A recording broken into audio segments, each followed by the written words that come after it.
बना लें, हम अभी बाणों की वर्षा करते हैं और शरीर छेद डालेंगे। तो दूसरा कहता है, अरे तुझसे बड़ा मेरी भुजाएं हैं। हाँ, शतम भुजानाम यदि को विशेषो, अरे तुम्हारे पास 100 भुजाएं हैं तो क्या हुआ, इसमें कौन सी बड़ी बात है। हाँ, भुजा किमर्थम न भवंती रोमा, एक एक रोम है ना। कहते हैं कि 100 भुजा तो छोड़ दो, इसका क्या लाभ। अरे तुम्हारे शरीर में जितने रोए हैं उतनी भुजाएं क्यों न बन जाए, तुम उनका कुछ बिगाड़ नहीं सकते। भुजा किमर्थम न भवंती रोमा, तुम्हारे एक एक रोए भी अगर एक एक हाथ बन जाए, एक एक भुजा बन जाए और तुम बाणों से वर्षा करो तो भी उनका तुम कुछ बिगाड़ नहीं पाओगे। ऐसे हैं वो, मार पराजित हो जाता है। हाँ, इसलिए जय मंगल अट्ठगाथा में हम लोग गाते हैं ना, क्या गाते हैं, क्या गाते हैं, बाहुम सहस्रम अभिनिमित सायुधंतम गिरिमेखलं उदित गोरससेन मारम। गिरिमेखल हाथी पे बैठ करके मार आता है और बहुत प्रकार की बाहुम सहस्र, 1000 भुजाएं बना लेता है। उसके पास कितनी है, बाहुम माने भुजाएं, बाहु सहस्र 1000 भुजाएं हैं उसके पास, और सब सायुधंतम, सब में आयुध हैं, अस्त्र शस्त्र हैं, कोई भुजा खाली नहीं है। हाँ, किसी में भाला, किसी में कटारी, किसी में बल्लम, किसी में धनुष। हाँ, तो सहस्र भुजाएं हैं और सब में कुछ न कुछ अस्त्र शस्त्र हैं। बाहुम सहस्रम अभिनिमित सायुधंतम गिरिमेखलम उदित घोर ससेन मारम। क्रोध होकर के, क्योंकि बुद्ध ने तो स्कंद मार, मृत्यु मार, क्लेश मार को पहले ही पराजित कर दिया था। अब ये अंतिम मार देवपुत्र मार बचा है, तो अब क्रोधित हो गया कि मेरे चक्र से तो बाहर निकल गए। अगर ये बाहर निकल गए तो अकेले ही नहीं निकलेंगे, बहुतों को निकाल लाएंगे। बहुत सारे लोग अरहत हो जाएंगे, जीवन मुक्त हो जाएंगे, मार के बंधन से मुक्त हो जाएंगे, तो मेरी संख्या तो घटने लगेगी। कोई भी व्यक्ति अपनी संख्या कम नहीं करना चाहता, बढ़ाता ही है। शराबी भी अपनी संख्या बढ़ाता है। 2 है तो तीसरा बनाना है, तो उसको शराबी कैसे बनाएंगे, दोस्ती करेंगे, आओ चलो अपने पैसे से पहले पिलाएंगे। 1 बार 2 बार पिला के आदत लगा दिया तो अब संघ में आ गया, फिर कहेंगे अरे अब तू भी पिला, हाँ अब तू भी पिला। तो ऐसे ऐसे करके पहले डुबोएंगे, फिर आपको परेशान करेंगे। ऐसे ही मार का प्रपंच है। पहले आंखों से आकर्षण देख करके आप आकर्षित हो जाएंगे, फिर एक बार फंस जाएंगे किसी के चक्कर में, तो न जी पाएंगे न मर पाएंगे। हाँ, बिरहा की लाकड़ी समुझी समुझी धुधुआं, छूटी पड़ो या बिरहते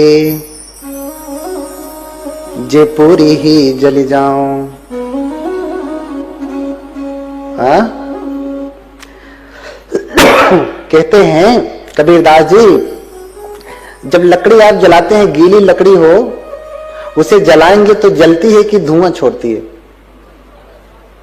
कभी कभी थोड़ी सी जल जाती है, समझ ही समझ, थोड़ी सी जली फिर धुआं धुआं धुआं, फिर जली फिर धुआं धुआं धुआं। हाँ, बिरहा की लाकड़ी समुझी समुझी धुआं। जिसके चक्कर में फंस गए हैं ना, जहां भी फंसे हैं ना, क्षण मात्र के लिए प्रेम आएगा, अग्नि जलेगी, और फिर दिन भर तो सिर्फ पीड़ा ही रहेगी। कबीरदास के वचन है, समुझी समुझी धुआं। आग थोड़े समय के लिए जलती है, धुआं ज्यादा रहता है। धुआं कष्ट देता है आंखों को कि आराम देता है, कष्ट देता है ना। ऐसे ही जहां भी पड़े हैं, फंसे हैं, ये जो पांचों इंद्रियों का प्रपंच है उसमें फंसे हैं ना, तो थोड़े समय के लिए सुख देगा, उसके बाद थोड़ा सा सुख आया, फिर दिन भर 1 घंटे के लिए सुख है तो 11 घंटा दुख है। उस सुख में भी दुख है, 1 घंटा जो मिला है। हाँ बिरहा की लाकड़ी समुझी समुझी धुधुआओं। इसलिए कहते हैं कि छोटी पड़ो या बिरहते जे पूरी ही जली जाऊं। तो कैसे आप धुएं से छुटकारा कैसे पाएंगे? जब पूरी लकड़ी जलेगी ना, जब पूरी लकड़ी जल जाएगी तो धुआं अपने आप खत्म हो जाएगा, सिर्फ आग आग बचेगी। लेकिन पूरी लकड़ी किसी की जलती नहीं। क्यों? क्योंकि जैसे आप जला रहे हैं वैसी लकड़ी जलेगी ही नहीं। पहले लकड़ी सुखानी पड़ती है, पहले तृष्णा को सुखाना पड़ता है, फिर जलाना पड़ता है। और आप तृष्णा में डुबो करके रखे हैं चाशनी में, और फिर जलाना चाहते हैं, कैसे लकड़ी जलेगी? बहुत लंबा समय लगेगा। गीली लकड़ी जल्दी जलती नहीं। लेकिन गीली लकड़ी भी जल जाती है तब जब किसी बड़ी आग के संपर्क में आ जाए। नहीं जलती है। ये सांसारिक प्रपंचों में फंसा हुआ व्यक्ति जब बड़ी आग के संपर्क में आ जाता है, बुद्धों के संपर्क में आ जाता है, तो इसकी गीली लकड़ी भी जल जाती है। बोलिए भगवान बुद्ध की। इसलिए तो कहते हैं ना, बुद्धों का दर्शन हो गए, हमारी लकड़ी तो सूखेगी नहीं। यही ना प्रार्थना करते हैं हम लोग, हमारी लकड़ी तो सूखेगी नहीं। हे भगवान, आपके ज्ञान की आग जले, उसी में अपनी ये गीली लकड़ी फेंक दूं और धधक करके जल जाए। इसलिए बुद्ध के समय में किसी का बाल बन रहा है, बुद्ध उपदेश कर रहे हैं, उपदेश सुनते सुनते कोई अरहत हो गया। बहुत सारे लोग, जब से मैं आया हूं, बहुत सारे लोग कहते बनते मैं आपका YouTube पे वीडियो सुनता हूं, बड़ा अच्छा लगता। कोई कहता मैं बहुत मांस खाता था, मैंने मांस खाना छोड़ दिया। मैं बहुत शराब पीता था, मैंने शराब पीना छोड़ दिया। मैं बहुत ऐसा था वैसा था, मैंने छोड़ दिया। ये सुनकर के बड़ा अच्छा लगता है कि चलो कम से कम बुद्ध का वचन आपके लिए सार्थक तो हो रहा है।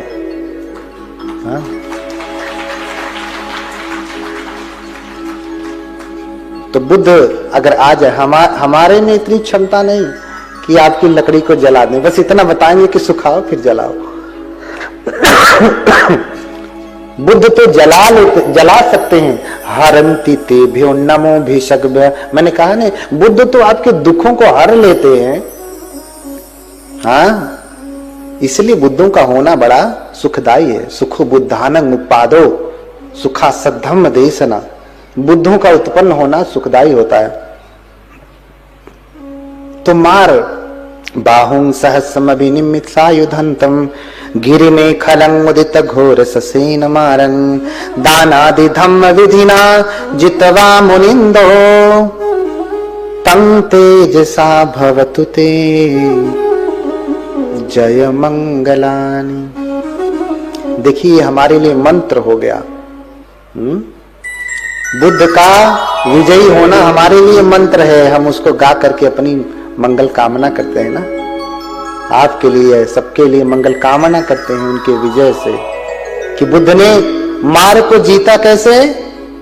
दान आदि धम्म विधिना। दान आदि धर्म के बल से, जो 10 पारमिताएं हैं ना, दानं शीलं च नेक्खमं पඤ्ඤा वीर्यं च पंचमं, जो 10 पारमिताएं हैं, उनमें पहली पारमिता है दान। और मार को पराजित करना है तो शुरुआत दान से ही होती है। इसलिए हर प्रवचन में आप सुनते हैं कि दान दो, दान दो, दान दो। इतना कहने के बाद भी ये बंद मुट्ठी खुली तो उसमें से इतना सा निकला। बुद्ध मार को भी पराजित करते हैं तो किससे? अपने दान के पुण्य से। अगर वो दान न किए होते अनंत जन्मों में, किसी किसी को अपने शरीर का ही दान कर दिया, भूखे शेर के सामने बोधिसत्व के रूप में अपने शरीर को दान कर दिया, किसी को आंखें दान कर दी, हाँ, किसी का जीवन भर दास बन करके रह गए, दासार्थिनम हम दासः। बोधिसत्व की तो ये चर्या होती है, उनकी जीवन पर्यंत सेवा की, जो जो करना था, जो जो दान करना था कर दिया, किसी किसी को पूरा धन दे दिया, दौलत दे दिया, सारा राजपाट दे दिया। तो ये सब अनंत कई जन्मों में इन्होंने जो पुण्य अर्जन किया दान करके, दान आदि धम्म विधिना जितवा मुनिंदो, दान आदि धर्म की कारण ही वो मुनिंद, भगवान बुद्ध को देखिए मुनींद्र कहा गया। अब मैं कह दूं इंद्र होता है, मैं कहूं इंद्र होते हैं तो बुरा लग जाएगा ना। लेकिन यहां बताइए जय मंगल अट्ठगाथा कितने लोग पढ़ते हैं? हाँ, सब लोग पढ़ते हैं। उसमें कहीं इंद्र शब्द आया? हाँ, दानादि धम्म विधिना, पाली ठीक से पढ़ते तब ना समझ में आता कि इंद्र कहाँ है। जितवा मुनिंदो, मुनि धन इंदो, मुनिंदो संधि विच्छेद करो, मुनि प्लस इंद, मुनि प्लस इंदो, मुनिंदो। हाँ, जो मुनींद्र हैं वो कौन? बुद्ध। अब इंद्र में कह दूं तो आपको बुरा लग जाएगा, और बार बार आप जितवा मुनिंदो कहते रहते हैं। तंग तेज सा भवतु तेज मंगलानि, हर एक शब्द में जो पूजा करते हैं ना, देवी देवता इंद्र ब्रह्मा सब कुछ छुपा हुआ है। व्याख्या करूं तो बताऊं? हाँ, लेकिन हम कह देंगे सीधे सीधे इंद्र तो छटपटाहट होने लगेगी। हाँ, तंग तेज सा भवतु तेज मंगलानि, उनके तेज से आपका जय मंगल हो। तो मैंने कहा कि बुद्ध हो गए, सर्वज्ञ हो गए, उनके जैसा ज्ञान वाला कोई हुआ नहीं। विवर्त कपाट के हो गए, मिले ही ज्ञान जही और न छोड़ू। तो अब सोचते हैं मार को भी पराजित कर दिया, मार चला गया। अब सोचते हैं मैं किसे उपदेश करूंगा, ये समझेंगे नहीं। हाँ, कि छेन में अधिगतं धम्मं हलं दानी प्रकाशितुं, राग दोष परे तेरे ही नायं धम्मो सुसंबुधो। हाँ, अरे इतनी कठिनाई से 6 वर्षों तक तप करके मैंने वो जो जाना है, किताब पढ़ के नहीं जाना, प्रवचन सुन करके नहीं जाना। कैसे जाना? तप करके जाना। 6 वर्षों तक तप किया, तब मुझे ये बोधि प्राप्त हुआ। और मैं ये जो अतपी हैं, जो तप नहीं करते, उनको बताऊंगा तो ये समझेंगे। हाँ, जो कभी भूखा न रहा हो उसे भूखे होने की पीड़ा समझ में आएगी कि भूखा लगने पे ऐसा होने लगता, वैसे होने लगता। वो खाली कल्पना ही तो करेगा ना। हाँ, कि छेन में अधिगतं धम्मं हलं दानी प्रकाशितिं, राग दोष परे तेरे ही नायं धम्मो सुसंबुधो। क्योंकि ये राग द्वेष मोह में फंसे हैं, इनको समझ में नहीं आएगा। क्यों नहीं समझ में आएगा? एक तो राग में फंसे हैं, और जो मैं धर्म बता रहा हूं वो ठीक इनके राग को खत्म करने वाला है, द्वेष को, मोह को खत्म करने वाला है। पटिसोत गामिंग निपुणं गंभीरं दुद्ध संगणुं, और राग रत्ता न दखंती तमो खंधेना उठा। हाँ, क्यों? क्योंकि ये प्रतिशोध गामी है, ये ठीक धारा के विपरीत दिशा में चलने वाला ज्ञान है। सारे लोग तो ये मानते हैं तप करो, वो कोई स्वामी है, मालिक है, ईश्वर है, वो तुम्हें मुक्ति दे देगा, उसी के लिए भक्ति करो, आराधना करो।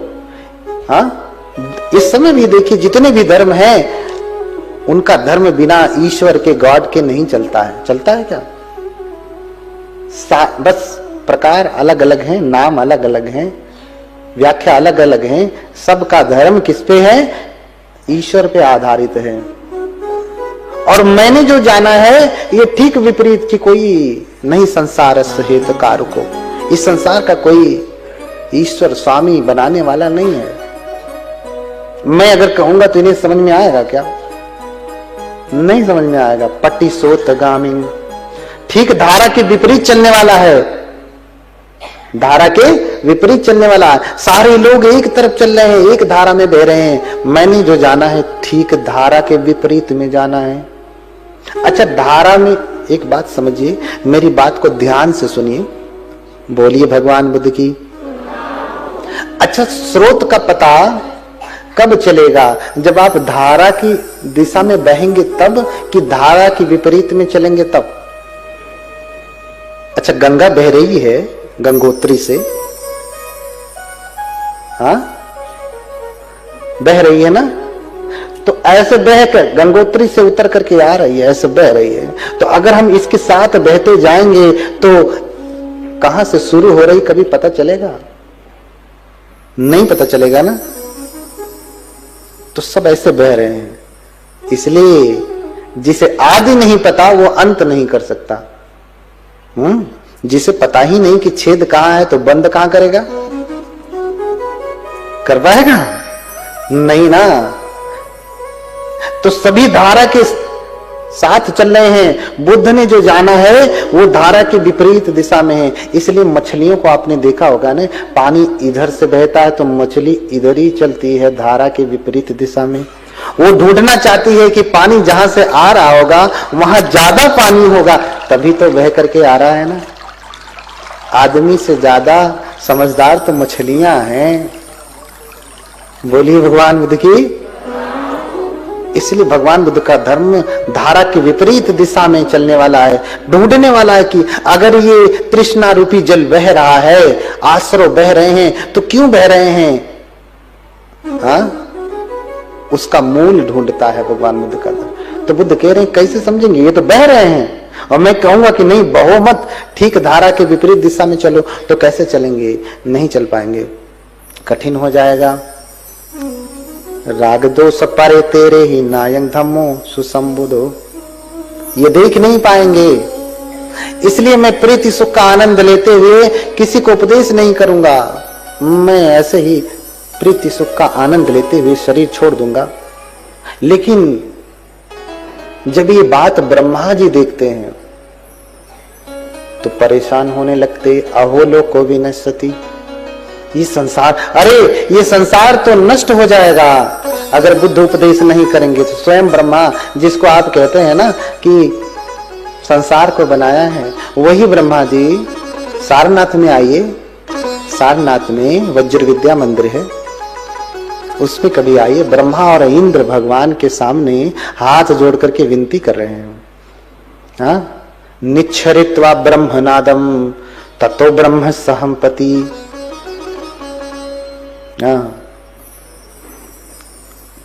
सहमपति ब्रह्मा, उस ब्रह्मा का नाम क्या है? सहमपति। जैसे बनते तो बहुत सारे हैं, सबका अलग अलग नाम है ना, है सब बनते। ऐसे ब्रह्मा हैं। ब्रह्मा घबरा गए, और ब्रह्माओं में सबसे बड़े ब्रह्मा की कैटेगरी में आते हैं सहमपति। निच्छरित्वा ब्रह्मनादम ततो ब्रह्म सहमपति, नस्यतिवत भो लोको विनश्यति। अरे संसार नष्ट हो जाएगा, इसलिए निच्छरित्वा सहमपति ब्रह्मा वहीं से अंतर ध्यान होते हैं जहां भगवान बुद्ध बैठे हैं बोध गया में बोधि वृक्ष के नीचे, वहीं आ जाते सामने, ऐसे सामने आकर के घुटनों के बल बैठ जाते हैं, ब्रह्म मुद्रा में निवेदन करने लगते हैं। हाँ, अच्छा, क्या भगवान ने ब्रह्मा जी को जाके कहा क्या आप हमारे मन की बात समझ रहे हैं? मैं क्या बोलूंगा याद आपको पता है? नहीं ना, आप हमारे मन की बात नहीं जान सकते। कोई ब्रह्मा ही तो जान सकता है, जो बुद्ध जैसा सामर्थ्य रखता हो। वहां ब्रह्मलोक में ब्रह्मा ये बात जान जाते हैं, इसलिए आते हैं सामने, ब्रह्म मुद्रा में घुटने टिका करके बैठते हैं और हाथ जोड़ते हैं। निवेदन करने लगते हैं। क्या निवेदन करते हैं? पातुर हो सी मगधे सुपुबे धम्मे अशुद्धे समले ही चिंतिते। ये बात ध्यान से सुनिएगा। हे भगवान, आपसे पहले इस मगध में, बोध गया कहां है? मगध में ही है ना। हाँ, मगध बहुत बड़ा है, बिहार। पातुर हो सी मगधे सुपुबे धम्मे अशुद्धे समले ही चिंतिते। आपसे पहले इस मगध में बहुत सारे आचार्य हुए, शास्ता हुए। अशुद्ध मन से उन्होंने अशुद्ध धर्म का आविष्कार किया, मैले मन से मलिन धर्म का आविष्कार किया। कैसे? जैसे हमारा हाथ गंदा हो, इस गंदे हाथ से हम जो भी पकड़ेंगे वो वस्तु गंदी हो जाएगी ना। ऐसे मन गंदा हो तो जो कुछ भी हम विचार करेंगे मन से ना, वो विचार भी क्या हो जाएगा? मलिन हो जाएगा। मलिन हो जाएगा। धम्मे अशुद्धे समले ही चिंतिते। अशुद्ध धर्म को बताया, मलयुक्त धर्म को बताया। लेकिन अपापुरे तंगम तस्दारं सुनंतु भगवा विमलेनानुबुद्धम। लेकिन आपने तो अमृत को जाना है। हे भगवान, देखिए, सुनंतु भगवा, अरे लोग कहते हैं भगवाधारी, भगवाधारी कहते हैं ना, कहते हैं भगवाधारी। आजकल बड़े बड़े अम्बेडकरवादी ये शब्द इस्तेमाल करते हैं, भगवाधारी भगवाधारी, और कह के करके गाली गलौज करते हैं। और वकालत भी बुद्ध की करते हैं, बाबा साहब की कहते हैं, और कहते हैं भगवाधारी भगवाधारी। हाँ, जरा ध्यान से समझना इस बात को। भगवा शब्द सिर्फ पाली में ही होता है, संस्कृत में नहीं होता। और किसका धर्म ग्रंथ है जो पाली में लिखा गया है? बौद्धों का ना। भगवान बुद्ध की शिक्षा ही तो पाली में है ना। पाली में भगवान को भगवा कहते हैं। हाँ, इसलिए मराठी लोग भगवा कपड़ा कहते हैं ना, कहते हैं ना भगवा कपड़ा, भगवा कपड़ा। भगवान बुद्ध को ही भगवा कहते, इति पिसो भगवा, है ना। इसलिए भगवाधारी कहकर के अगर आप गाली गलौज कर रहे हैं तो जाने अनजाने अपने ही बौद्ध धर्म की निंदा कर रहे हैं। आप अपने ही धर्म गुरुओं को आप गाली दे रहे हैं। भगवाधारी देश को बर्बाद कर रहे हैं, ऐसा कहते हैं बाबा साहब के मानने वाले, बुद्ध को मानने वाले, ऐसा कहते हैं। हाँ, इसे हम कहेंगे अज्ञान है। भैया, तुम्हारा जो विषय होगा वो अलग होगा, लेकिन बौद्ध धर्म का विषय अलग है। तुम बौद्ध धर्म के बारे में कुछ नहीं जानते। तुम्हें जो बोलना है अपना बोलो, सामाजिक, राजनीतिक या वह सब बोलो। बुद्ध को उसमें मत सानो, बुद्ध को उसमें मत लपेटो, क्योंकि बुद्ध को जानते ही नहीं। जानते नहीं तुम बुद्ध को। इसलिए भगवाधारी भगवाधारी ये शब्द मत कहा करिए। भगवा तो बुद्ध ही है। सुनंतु भगवा विमलेनानुबुद्धं। देखिए, जब हमें भाषा का, धर्म का ज्ञान नहीं होता है ना, तो जाने अनजाने अपने आप को ही हम गाली देते हैं। लोग दे रहे हैं। इसलिए ये कथा लगाई विजय जी ने। उनको आपको धन्यवाद करना चाहिए सभी लोगों को मिलकर के। हाँ, उनके साथ में आदरणीय चांडक जी, जो इतना बड़ा दरबार आपको दिए हुए हैं, सारी व्यवस्था दिए हुए हैं। हाँ, उनके प्रति भी आपको आदर प्रकट करना चाहिए। न करते तो आप कैसे सुनते। मैं श्रीलंका में था। म्यांमार के एक भंते मेरे मित्र हैं, लेकिन अंग्रेजी नहीं आती म्यांमार के लोगों को। अपनी भाषा में, बर्मीज में पढ़ाई लिखाई सब कुछ होता है। हमारा ही देश ऐसा है जहाँ बहुत सारी भाषाएं हैं। श्रीलंका में चले जाएंगे तो सिंहली है, म्यांमार में जाएंगे तो बर्मीज है, थाई में जाएंगे तो थाईलैंड में तो थाई है। हमारे देश में ही 75 भाषाएं हैं। हाँ, उनको बर्मीज आती थी, अंग्रेजी बस यस नो वेरी गुड इतना ही। हाँ, उनका एक कुत्ता था, कुत्ता रखा था उन्होंने। एक दिन निकल करके बाहर जो है टहलने लगा। उसी समय जो कुत्ते पकड़ने वाले होते हैं ना, इधर उधर जो दौड़ रहे हैं, काटते हैं, हाँ, परेशानी खड़ा करते हैं, उनको पकड़ने वाले आ गए।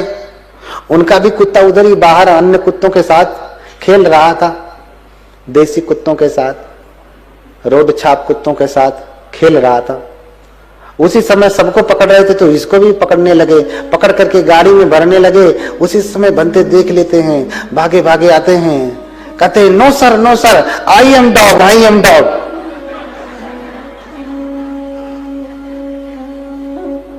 वो कहना क्या चाह रहे हैं? This is my dog. हाँ, ये हमारा कुत्ता है। लेकिन अंग्रेजी नहीं आती तो अपने से ही अपने आप को गाली दे रहे, करें आई एम डॉग, मैं कुत्ता हूं। हाँ, मेरे उदाहरण से आप क्या समझ रहे हैं? पाली नहीं जानते हैं, बौद्ध धर्म नहीं जानते हैं, तो जाने अनजाने ही अपने आप को ही आप क्या कह रहे हैं? इसलिए मत करिए ऐसा। जो नहीं जानते उसके बारे में चुप रहिए, गलत व्याख्या नहीं करिए। बुद्ध के भाष्य को अभाष्य नहीं करना चाहिए। हाँ, आभाष्य को भाष्य नहीं करना चाहिए। समझ रहे ना? जानिए तब कहिए, नहीं जानिए तो मत कहिए। इसलिए भगवाधारी, मैं इसीलिए इस पे इशारा कर रहा था। आशा करता हूं कि आपको समझ में आया होगा। बोलिए भगवान बुद्ध की। अपा पूरे तंगम तस्दारन सुनंतु भगवा विमलेनानुबुद्धं। हे भगवान, आप विमल हैं, बिना मल के हैं, मल रहित हैं। आप अमृत का द्वार खोलें। अरे आप सोच रहे हैं ना कि ये लोग समझेंगे नहीं। हे भगवान, मेरा आपसे निवेदन है, छोटा सा निवेदन है। सेले यथा पब्बत मुद्ध निठिते यथा पिपसे जनतं समनंततो। जैसे कोई पहाड़ पे खड़ा हो जाए, पर्वत पे खड़ा हो जाए, वहां से खड़ा होकर के अगर नीचे देखता है तो लोग कितने बड़े बड़े दिखाई देते हैं? बहुत छोटे छोटे ना, कीड़े मकोड़ों की तरह से, चींटे चींटियों की तरह से इतने साइज के दिखाई देते हैं ना। सेले यथा पब्बत मुद्ध निठिते यथा पिपसे जनतं समनंततो। पඤ्ඤा पासादमारुह्य अशोको शोकिनीं पजं। आप उसी प्रकार से, जैसे कोई पर्वत से जब नीचे देखता है तो लोग छोटे छोटे दिखाई देते हैं, आप भी प्रज्ञा रूपी पर्वत पर चढ़ करके देख रहे हैं, इसलिए ये लोग छोटे दिखाई दे रहे हैं, तुच्छ दिखाई दे रहे हैं ना। भगवान, आपसे निवेदन है, प्रार्थना है, हे भगवान, सुनंतु भगवा देशे तु भगवा धम्मं अन्यतारो भविष्यति। हे भगवान, मेरा आपसे निवेदन है, प्रार्थना है। ब्रह्मा जी हाथ जोड़ करके प्रार्थना कर रहे हैं, देशे तु भगवा धम्मं अन्यतारो भविष्यति। हे भगवान, आपकी धर्म देशना, आप धर्म देशना दें। बहुत सारे ऐसे लोग हैं जो सुनेंगे और आपके वचनों को धारण करेंगे। आप ऊंचाई से देख रहे हैं, इसलिए लोग नीच दिखाई दे रहे हैं, छोटे दिखाई दे रहे हैं। आप थोड़ा नीचे उतर करके देखिए तो आपको दिखाई देगा कि ये आपके धर्म को, बहुत सारे ऐसे लोग होंगे जो आपके वचन को समझेंगे। इसलिए बहुजन हिताय कहा, चरथ भिक्ष विचारिकं बहुजन हिताय। बुद्ध ने जब उपदेश दिया तो क्या कहा? बहुजन हिताय, बहुजन सुखाय। बहुतों के हित के लिए, सबका हित नहीं हो सकता, ध्यान रखना। जो भयंकर पाप करके आया है उसे तो भोगना ही है, चाह करके भी हम नहीं कुछ कर सकते। बहुत सारे ऐसे लोग हैं जो भयंकर बीमारी में पीड़ित, हम चाह करके भी नहीं ठीक कर सकते।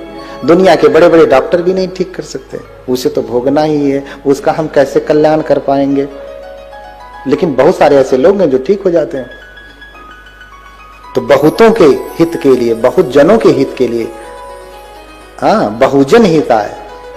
आज तो बहुजन समाज पार्टी हो गई है, हाँ? तो उस पार्टी के हित के लिए नहीं कह रहा हूं मैं, बहुत सारे लोगों के हित के लिए कह रहा हूं। आज तो बहुजन हिताय क्या हो गया है? भोजन हिताय, भोजन सुखाय। जहां भोजन मिले, खाने के लिए नहीं जीते, जीते हैं कि जीने के लिए खाते हैं। सुबह से लेके आज अभी रात को सोया कि मन में चल रहा है कि सुबह नाश्ता क्या बनेगा, इसकी चिंता सताने लगी। दोपहर को खाना क्या बनेगा, रात को क्या बनेगा, होता है ना। बोलिए भगवान बुद्ध की। हाँ, सुनंतु देशे तु भगवा धम्मं अन्यतारो भविष्यति। हे भगवान, आप धर्म की देशना देवें, बहुत सारे लोग आपके धर्म को सुनेंगे, धारण करेंगे। तो ब्रह्मा जी के निवेदन को बुद्ध ने स्वीकार किया, मौन रह करके स्वीकार किया। पहली बात तो ये कि बिना निवेदन के कोई चीज दिया जाए, बिना मांगे कोई वस्तु दी जाए तो उसकी कीमत लोग समझते नहीं। सरकारी हॉस्पिटल में आयरन की गोलियां मिलती हैं, माताएं खाती हैं तो पेट फूल जाता है, वही पैसे से खरीद के लाती हैं तो बहुत फायदा करता है। मुफ्त में कुछ मिलता है तो उसकी कीमत कोई नहीं समझता है।